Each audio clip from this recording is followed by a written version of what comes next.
कथा भगवान श्री कृष्ण और भक्ति की परीक्षा।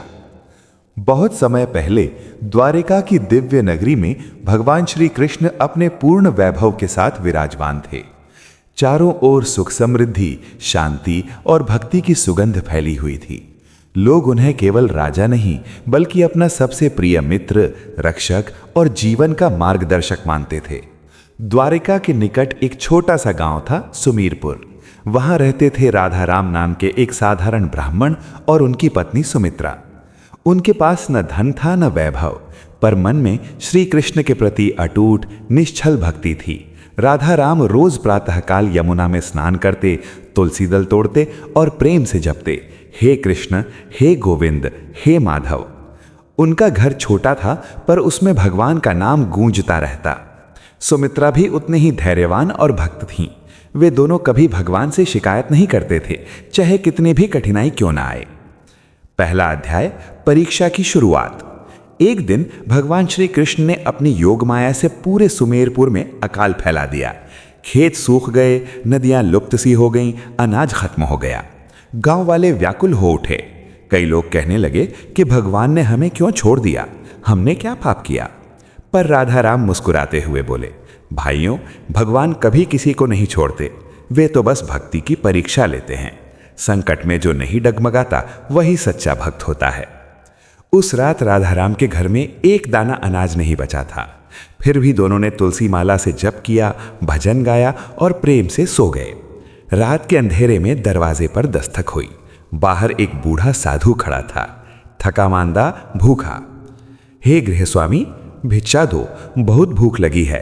राधा राम ने दरवाजा खोला और विनम्रता से कहा, महाराज, हमारे पास कुछ भी नहीं है, केवल ठंडा पानी है, पी लीजिए।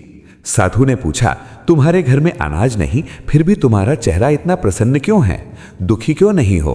राधा राम ने आंखें बंद कर मुस्कुराते हुए कहा, जिसके साथ श्री कृष्ण हैं वो कभी अकेला या दुखी नहीं होता।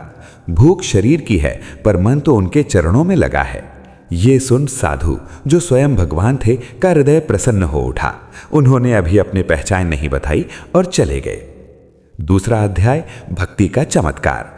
सुबह जब राधा राम ने आंखें खोली तो देखा घर के आंगन में गेहूं की बोरियां ढेर लगी हैं, घड़े ताजे दूध से भरे पड़े हैं, जमीन पर सोने के सिक्के चमक रहे हैं। राधा राम घबरा गए, हाथ जोड़कर बोले, हे केशव, ये क्या माया है?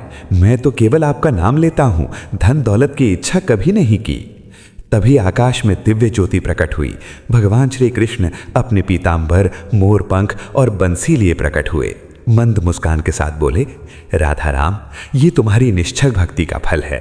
जो भक्त संकट में भी मुझे नहीं छोड़ता, उसे मैं कभी भूखा या अकेला नहीं रहने देता। ये धन तुम्हारे लिए नहीं, गांव के कष्टों के लिए है, जाओ सब में बांट दो। राधा राम और सुमित्रा भगवान के चरणों में गिर पड़े, आंसुओं से आंखें भर आईं। उन्होंने वैसा ही किया। सारा धन, अनाज, दूध गांव वालों में बांट दिया। कोई भूखा नहीं रहा। वीडियो को लाइक और चैनल का सब्सक्राइब कर देना। तीसरा अध्याय, अहंकार का अंत। उसी गांव में रहता था धनपाल नाम का एक धनी व्यापारी। उसके पास खजाने थे पर मन में अहंकार भी उतना ही। वो कहता, कृष्ण कुछ नहीं करते, सब मेहनत और बुद्धि से होता है, भक्ति भक्ति सब बकवास है। भगवान ने उसकी परीक्षा ली। एक रात अचानक उसके सारे बक्से खाली हो गए। सोना पत्थर बन गया, अनाज मिट्टी में बदल गया। धनपाल चीखने चिल्लाने लगा, रोते हुए बोला, हे माधव, मुझे माफ कर दो, मैंने अहंकार किया।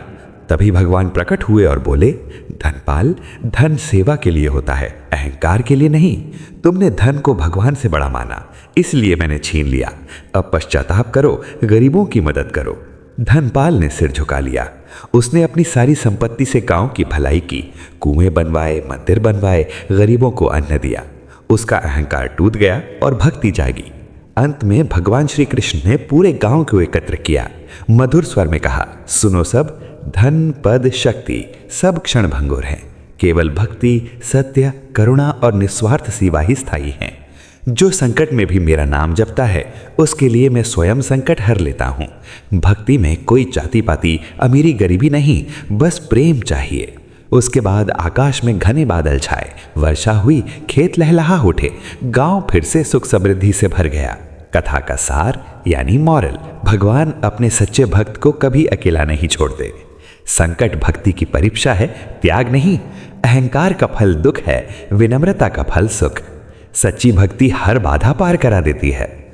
धन दौलत सेवा और दान के लिए है, संग्रह के लिए नहीं। जय श्री कृष्ण। जो भक्त प्रेम से पुकारता है, प्रभु स्वयं दौड़ कर आते हैं। कैसी लगी ये बेहतर वर्जन? अगर और कोई बदलाव चाहिए, जैसे लंबा करना, छोटा करना या कोई हिस्सा और